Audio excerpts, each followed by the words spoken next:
Yeah! Noah, what's up, y'all? Welcome to week 17 of Down the Walk Podcast, baby. Keep pounding it, y'all. Man, I just thought I got to pull up commenters, but yeah, shout out to everyone who's been watching consistently through the year. It's been a fun football season. Regular season's almost to an unfortunate end, but that just means we got postseason football to enjoy. So yeah, man. Thanks for tuning in. Thanks for Tunawa.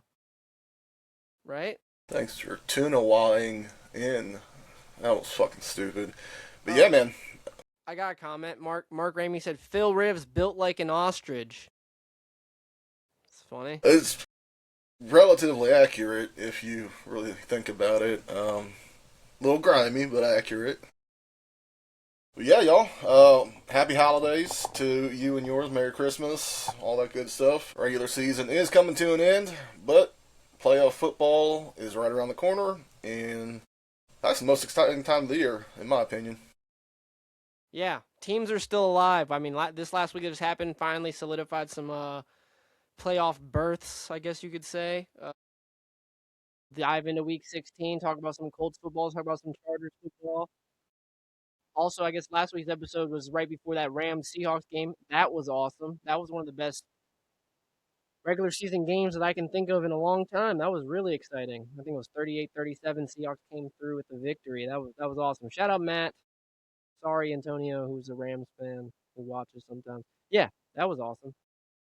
Definitely the best Thursday night game we've had all season long. A lot of doo doo primetime games this year, so I'm glad to see we had a good one to start wrapping out the season. But yeah, let's get into week 16. Hell yeah. Yeah, you guys had that Monday game. Obviously, we'll dive into that. But Chargers at Dallas was the first game out of the two. And we dominated, man. I guess the first half, I will give credit. Dallas's offense looked like the offense that we expected to see. That has been producing in the second half of the season more so. But we stood up defensively. I believe it was a second half shutout. I think we held them to 17 points in total. I would say one thing is Herbert had one of the most efficient, best performance games I can think of in at least since like the beginning of the season. Eberflus, the D coordinator, former Bears head coach for the Cowboys, he must be an idiot. It is probably the first game where I could think defensively they schemed up against us and didn't try to pressure the quarterback with some like blitz packages much. Uh, yeah, that was just you can't let Herbert do that, and he did. And that shout out Herbert, man, he's a beast. He was slinging it. I don't think he threw any inaccurate passes. Very efficient. Put up over 300 yards. QJ had over 100 yards, but it was more so just getting the ball around all our weapons. Happy to see. I think that's like a 4, maybe 5 game winning streak for us. It's crazy how the tables can turn like that. If our offensive line can show up every week and play sufficient enough, like we did, got some high hopes for us, man. I'm glad to see that we got Amarion back. He's been really good in like down and distance situations, converting third and shorts, etc. Herbert still running the ball like a maniac with that broken hand. Kind of scares me, makes my butthole pucker a little bit when he does things like that. But he is a beast amongst men. That's I think Harbaugh's probably said something along those lines before, and that's just really true. He's a big body. And he's tough, man. So I'm just glad that that's my quarterback. I'm glad we got a win. We got two really hard games coming up in Houston and Denver, which will, maybe the tides turn even more so for us. We win the division. Even the first seed's not is up for grabs. Less likely, but yeah, I don't know. That it was a great performance. What do you think about it? I loved it, man. Love to see that the offensive line stepped up. No sacks. I don't know if he got hit much at all. It's a very, very clean game, like you said. Um, he was super proficient. He knew what he had to do. Your defense played lights out, especially in that second half. I did text you when he made that one run for, it was like 12, 16 yards. I don't remember what it was, but it scared the shit out of me. Yeah, But he was accurate, man. That one-handed catch by QJ. Huge shout out to QJ for that tutty. That is a pass that he would have dropped last year, 100%. So I love to see the progression of your wide receivers. Obviously, Lad McConkey's a beast. Keenan Allen, just the veteran presence. He's still producing. So, love to see it's all coming together. Love to see the win streak. Uh, Definitely rooting for you guys in the playoffs because it's getting a little dicey for Indianapolis here. So if I have to Not over, root for but another yeah. team, it's not over, but we're going to need a lot of help. But yeah, back to the Chargers game though. It was lights out performance on both sides of the ball. I was happy to see it and to slow down a Dallas team who might be one of the best in the air. Yeah, it was great. It's great. Love to see it. Hell yeah. And obviously, we'll dive into the Colts. Phil Rivers played better than I'm sure almost everyone would have expected. That was a great game offensively for you guys. It was the defense from the previous week did not show up. We definitely needed that. Brock Purdy threw 5 tutties on us. CMC is a fucking maniac out there. Dude just does not get tired. He's a workhorse. Fucking big juice running around like a goddamn maniac out there at 400 pounds, whatever the fuck he is, man. Um, but I said this earlier in the season. I was expecting a 4-win Colts team. Season slipping away from us a little bit, but it was still a huge bonus to watch Phil Rivers do Phil Rivers things again. I love the fact that he straight out the gate he went for a deep ball to Michael Pittman. A little underthrown. His arm's just not what it used to be, but just to watch him audible and make just adjustments at the line of scrimmage. And the first few drives, he was just tearing that defense apart. He read every disguise. Nothing was fooling him. And if anything, it was just a pleasure to watch that kind of football once again. I haven't seen that. I keep saying this every week since he's been back. I haven't seen that in a long time for a quarterback to just completely just figure out a defense at the line of scrimmage using every bit of clock. So with that loss, it's unfortunate. San Francisco's one hell of a team. We've been saying it all year. They find ways to win games. Uh, that offense stepped up when it needed to and exposed a defense that should have played a little bit better ball, but it is what it is. We have a Pro Bowl running back. Tyler Warren's going to be a phenomenal player. Yeah, we'll see. We'll see how the next couple weeks go. Disappointed, absolutely.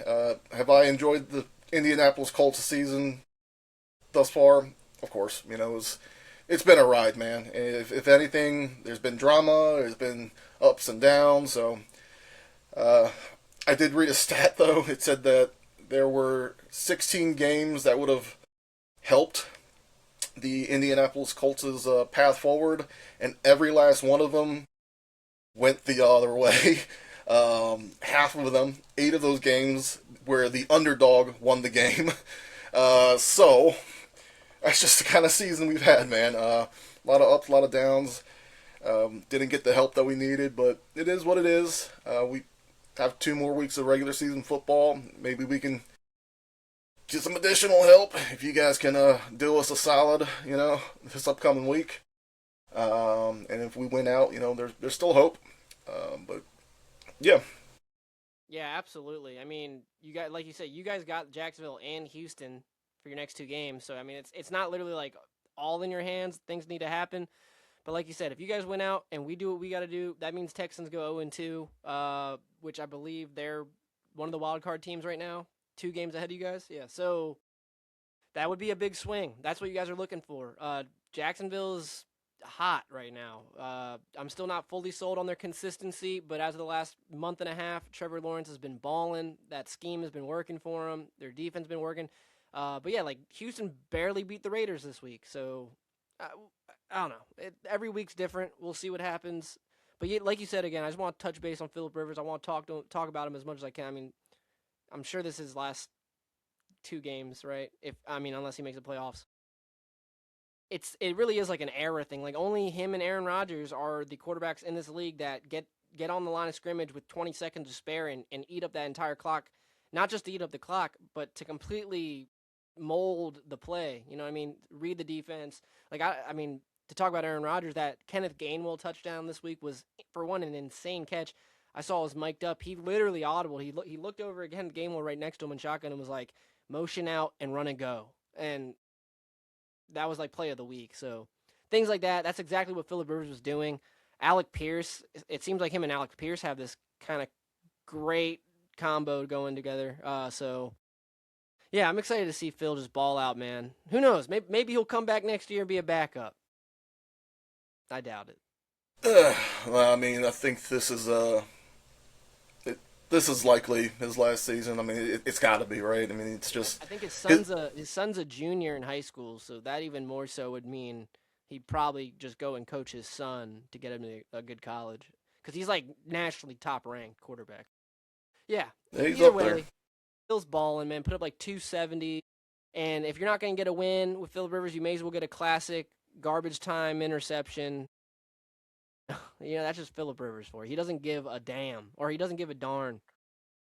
Dadgummit, he don't give a darn. And he said, "Let's stink and go." He was mic'd up, by the way. Got to watch the full mic'd up, but I've seen some clips. Brings joy to my heart. Love you, Phil. You're balling out, man. It's funny, obviously he's got the 10 children and the grandkid, and every time they pan back up to his booth, there was just more people in there. Like It's osmosis. Like, fucking Philip Rivers is just reproducing without even being up there at this point. It's fucking crazy. But yeah, I'm blessed to see him ball out one more time. I'm glad to see he's still got some left in the tank, and it's just we can't say this enough. It's a magical thing to watch someone do what he does, especially being out of the game for so long. Clearly, he's been running that Steichen offense with his team, and every bit of his brain is still wired to be a top tier NFL quarterback. I hope he gets a chance to be an OC one day. I mean that would be incredible. yeah, I definitely could see that happening. I mean, he's not just one of the all-time greats. He's one of like the smartest players ever. And I know I'm biased, but I genuinely believe that. And he's just showing it. To be able to do that at 45 is insane. Yeah, or 44, whatever the fuck. But yeah, shout out Phillip Rivers, man. Big shout out Rivers, man. Again, blessed to have two more games watching this guy. Hopefully, obviously, if we make it, we'll get some more bonus time, or hopefully doesn't get hurt or anything in between. But I'm excited, regardless, just to watch this man play one more time. It's just a different era of football, and it just brings me back to our childhood. Watching all the greats that we grew up with. You look back on it, and they were just your standard. Like, yeah, this is what a quarterback's supposed to be. And then as time progresses, you look back and you're like, these guys were fucking great. Yeah, it's more obvious than ever. You're absolutely right. That's like the biggest thing I've gotten out of it. Just these quarterbacks nowadays, I guess they really do rely on scheme and stuff. It makes me like, it breaks my heart. I'm like, damn, Justin Herbert should be doing this shit. But I don't know. As time goes on, that obviously evolves. Like, hopefully these younger quarterbacks will get smarter and smarter and maybe learn after what they're seeing with Phillip Rivers. So yeah, it was just an era of just 5,000-yard passers. It was just nothing. It was nothing to them. So yeah, I All can't get right, over it. let's get into week 17 then. And fucking 9-11 again. You won. 9-11. Yeah, I'm up. I got to be up like 6 at this point, right, or something like that. So I think you you're need up some at teammates 7, to to be make. honest. Yeah, in the next Well, couple you weeks, I won got to it make last some year by like crazy. double digits. So I think it was like 12, so it's only fitting that you come back. But let's get into it. hell yeah. Christmas football. We got a football all day on Christmas. Some are shittier than others, but yeah, we both got all away teams. I got Dallas over Washington. So do you, right? Yeah, look, Dallas is still a really good team, in my opinion. At least that offense is. They just couldn't produce against one of the best defenses in the NFL this past week, but Washington is not one of the best defenses, and their offense clearly still having a lot of struggle, so give me Dallas. Yeah, I bet Pickens goes off against that man-heavy defense. Marcus Mariota's hurt too, so they got old man Josh Johnson playing. So yeah, I can't go with Washington. I agree. But yeah, Detroit at Minnesota for the middle game, the 4 o'clock Christmas game. Detroit's been off and on more than ever in the last 3 years. They're still competing for a playoff spot. AJ got hurt last week. Got to go with Detroit. Yeah, Detroit's having a very Indianapolis-esque season as well. Thought they were going to do a lot more than they did. That said, Minnesota is still been a wildly inconsistent team, leaning more consistently towards being a bad team. Yeah, So give me Detroit. I agree. And then Denver versus Gardner Minshew tore his ACL now for the He Chiefs. did. I don't even know who the hell their quarterback is. I can't pronounce the last name. It's quite long. Yeah, I don't. I have zero clue who it is. I really, really believe it doesn't matter. Denver's defense is insane. Yeah, hopefully we get a win as well so that we can play them the last week for the division. That'd be sick. That said, we're both going Denver on that. Top into Saturday. Yeah, we play Saturday. That's you guys at 4:30 against the Houston Texans. Need a big dub from you guys to keep our playoff chances alive. With how you guys came off, I mean, your past 4 or 5 games, if your offensive line can keep Herbs as protected as they did, you absolutely should take this game. And then Herbs owes the offensive line a better Christmas gift than a $5 Starbucks gift card, because that is all they've earned throughout the season thus far. But maybe he needs to switch that up last second with how well they protected him. Yeah, I mean, last week was probably the perfect scenario for us to go into this week against such a aggressive defense. Maybe build some confidence in that line. That trade we did at the deadline for Trevor Penning, I guess he's not one of those starting 5 linemen, but he's now like one of the jumbo package guys. I would hope to see us have like 6 down linemen essentially a lot of this game. Just keep Herbert clean. I think our defense is really good, especially good enough to match up against Houston's offense. So I don't think I've not picked the Chargers once this year, but I really do believe we can pull through, and it would be a big win for us. So yeah. There we go. Baltimore at Green Bay. Both got Green Bay on this one. I think Green Bay's just a better football team altogether, at least consistently wise. They play better football. I mean, Baltimore has turned it around as of late, so this could swing in their favor, but it being in Green Bay prime time, I'm going with the Packers. Yeah, I mean the Packers, despite the loss, that was a crazy game as well. Low scoring till the end with the Bears. They're still looking good. I don't know much about Jordan Love's injury, but I'm pretty sure he's going to be back. And then on the other end, Lamar Jackson. I hate to say it, but my opinion, like I've always loved Lamar Jackson, but after last week, which was basically a playoff game, definitely a must-win essentially. If anything close to it, it was a must-win. And he didn't come back with a back contusion. He's not practicing even as of today. He didn't practice. That I don't know. I'm just sitting here on a podcast. I think that's some loser mentality. I think, he got his fat check and he's really not putting his all into it. I know that's me reading from nothing, and that's pretty ignorant, literally, to say, but that's just my interpretation of it, man. He's given up on the team. That's how I'm saying He's it. he's an MVP quarterback. He should have. If it's only a back contusion, I think you should at least be at practice with your guys. Try to work through it. At least for morale's sake, you're the leader of that team. You're the face of that team. You're a multiple MVP winner. And if it's just a fucking bruise, like again, it's ignorant as hell. I don't know how bad it is. If it's just a back contusion, though, like you should be practicing with your boys as best as you can, just for morale's sake. At this point in the season. So I'm not saying it's complete loser mentality, but I am gonna lean a little more ignorant too. That I don't agree with him being out if that's the case. Now, if it's anything more serious, maybe they're just not disclosing anything at this point. But that said, yeah, it's not a good look. Yeah, I mean, well said. I agree. But then we got Sunday football. Still a good amount of games, a lot of 1:00 games. Pittsburgh at Cleveland. I picked Cleveland. You picked Pittsburgh. I'm sure Cleveland's the underdogs despite being home.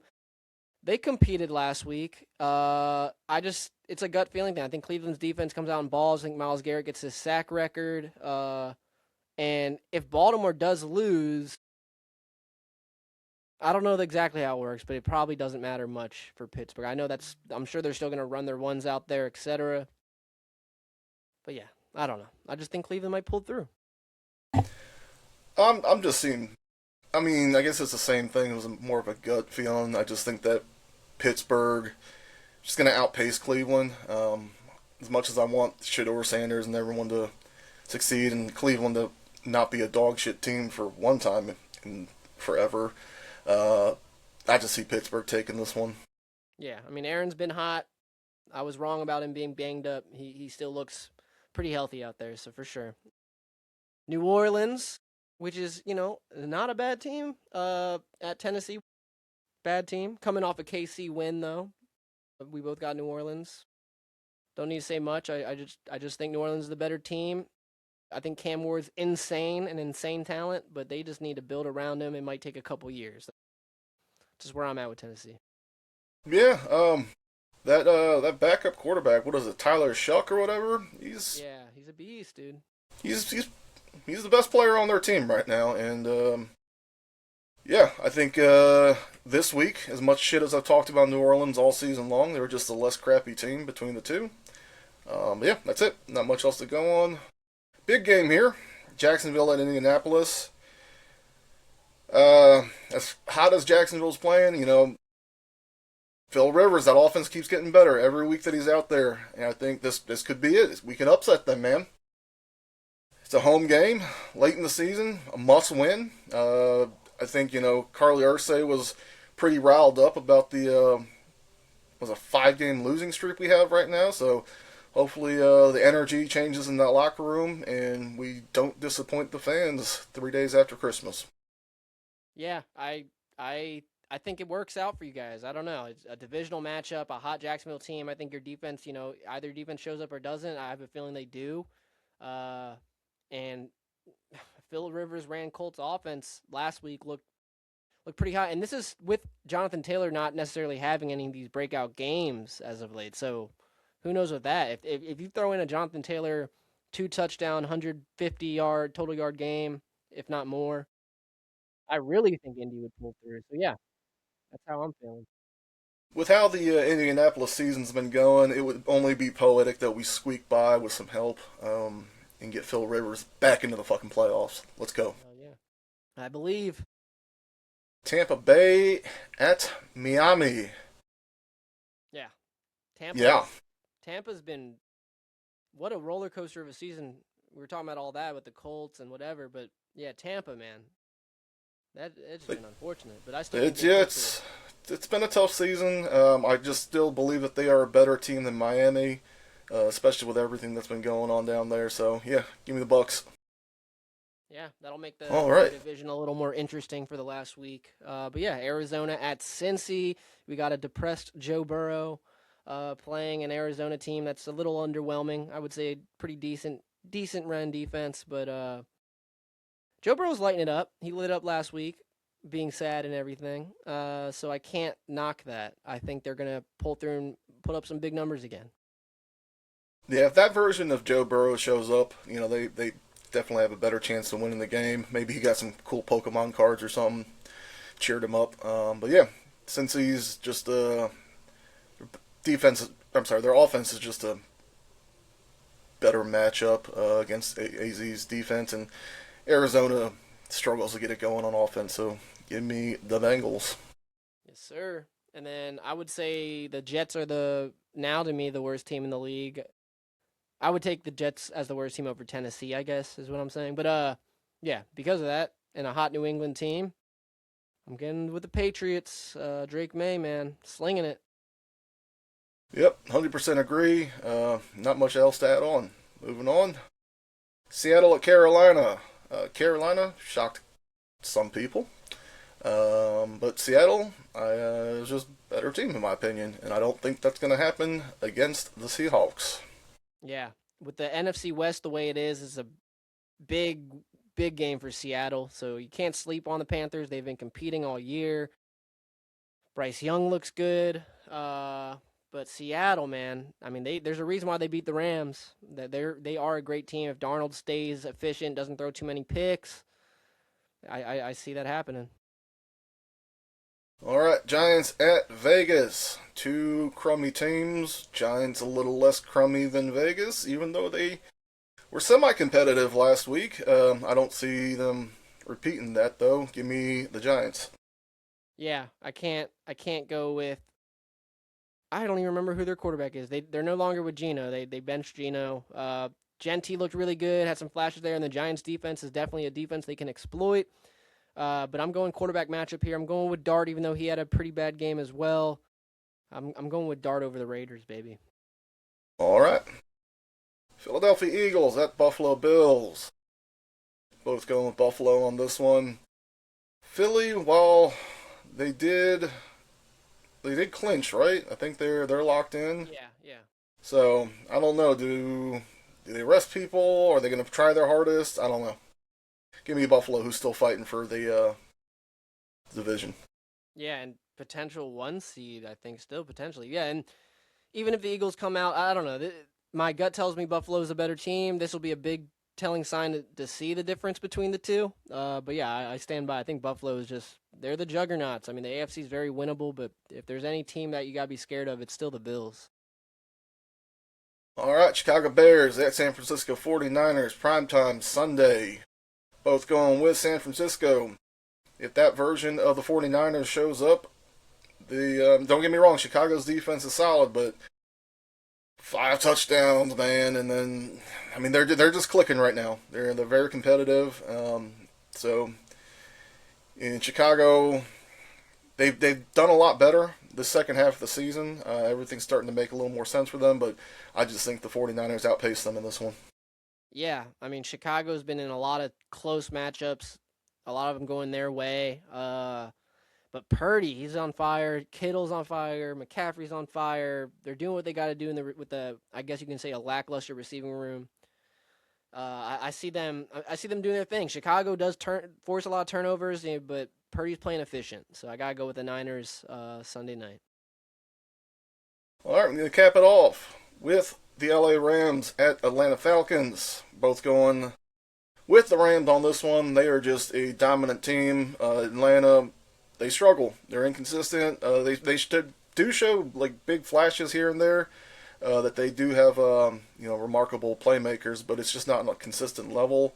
And the Rams are just too good of a team right now. Yeah, I agree. I would still say the Rams, even though they lost to Seattle, that I think they're the most talented team, especially if Devontae gets back sooner than later. And that'll make that division super interesting coming into the last week if all three of them come out with wins. Man, that division is tough. But yeah, I gotta go with the Rams over Atlanta. All right, that's week 17. Let us know what y'all Quick think. episode for y'all. Merry Christmas. Quick episode. Yeah, so that's it. That's it. Merry Christmas. Guess we won't see you until the new year. And we might have some parlays. Which means we can bet again. Yes. Yes. All right, y'all. Thanks for tuning in. Merry Christmas. Like, subscribe, do all the things you're going to do. That was week 17 of Pound the Walk podcast, baby. Anawa. Merry Christmas. Pound the Walk.